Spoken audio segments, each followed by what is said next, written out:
Online betting కు రాజ్యాంగ రక్షణ లేదు, సుప్రీంకోర్టు కీలక తీర్పు, బెట్టింగ్ యాప్ల నిషేధానికి మార్గం సుమగం అని చెప్పి ఇక్కడ మనకు వార్త రావడం జరిగింది.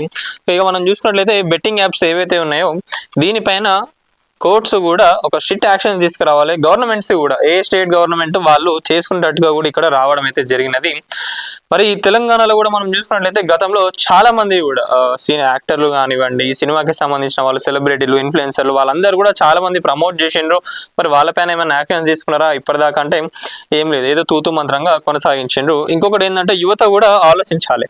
మీరు ఈ రమ్మీ కానివ్వండి ఇవన్నీ ఆన్లైన్లో ఆడడం మీకు మంచిగానే, బయట ఆడడానికి మీరు తోపులైనప్పటికీ కూడా పైసలు పెట్టి మీరు ఏదైతే ఆడుతున్నారో అది జూదం కిందకే వస్తుంది అని చెప్పి చెప్పడం జరుగుతూ ఉన్నది. మరి ఆన్లైన్ బెట్టింగ్ కు రాజ్యాంగ పరిరక్షణ లేదని సుప్రీంకోర్టు స్పష్టం చేసింది. వివిధ క్రీడలపై ఆన్లైన్ బెట్టింగ్ ను నిషేధిస్తూ తమిళనాడు, కర్ణాటక రాష్ట్రాలు తీసుకొచ్చిన చట్టాలను అత్యున్నత న్యాయస్థానం సమర్థించింది. జస్టిస్ పార్థివాలా, జస్టిస్ ఆర్ మహదేవన్ల ధర్మస్థానం ఈ మేరకు కీలక వ్యాఖ్యలు చేసింది. ఆన్లైన్ గేమింగ్, బెట్టింగ్ అంశాలపై చట్టాలు రూపొందించే పూర్తి అధికారం రాష్ట్ర ప్రభుత్వాలకు ఉందని చెప్పి పేర్కొన్నదంట.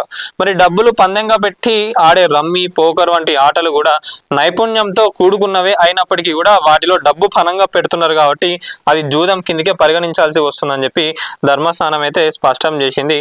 మరి యువత ఆన్లైన్ వ్యసనాలకు బానిసై అప్పుల పాలవ్వడం, ఆత్మహత్యలు చేసుకుంటా ఉన్నారు.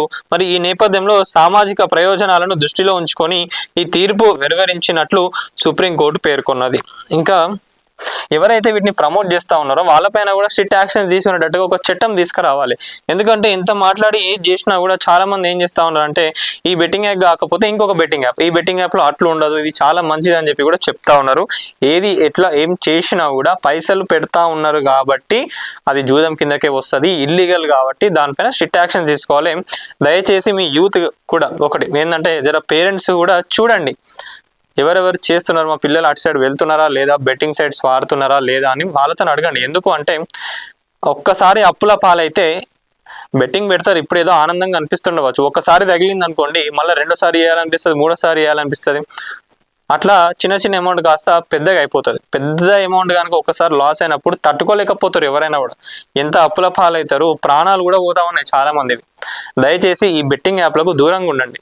అట్లనే గవర్నమెంట్ కూడా ఒకటి రిక్వెస్ట్ చేస్తా ఉన్నా, భారతదేశంలో ఉన్న అన్ని గవర్నమెంట్స్ని కూడా రిక్వెస్ట్ చేస్తా ఉన్నా, అన్ని రాష్ట్రాల గవర్నమెంట్స్ని దీనిపైన ఇట్లా బెట్టింగ్ యాప్స్ కానివ్వండి ఏవైతే ఇట్లా ఉన్నాయో వీటన్నిటిపైన కూడా ఒక స్ట్రిక్ట్ యాక్షన్ తీసుకురండి. ఎవరైతే దీనికి పాల్పడతా ఉన్నారో వాళ్ళపైన స్ట్రిక్ట్ యాక్షన్ తీసుకోండి.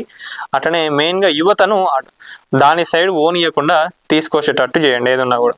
లేటెస్ట్ అప్డేట్స్ కోసం మన నేటి ధాత్రి ఛానల్ని సబ్స్క్రైబ్ చేయండి. అలాగే మీకు నచ్చిన వీడియోని లైక్ చేసి, షేర్ చేసి, కామెంట్ చేయండి.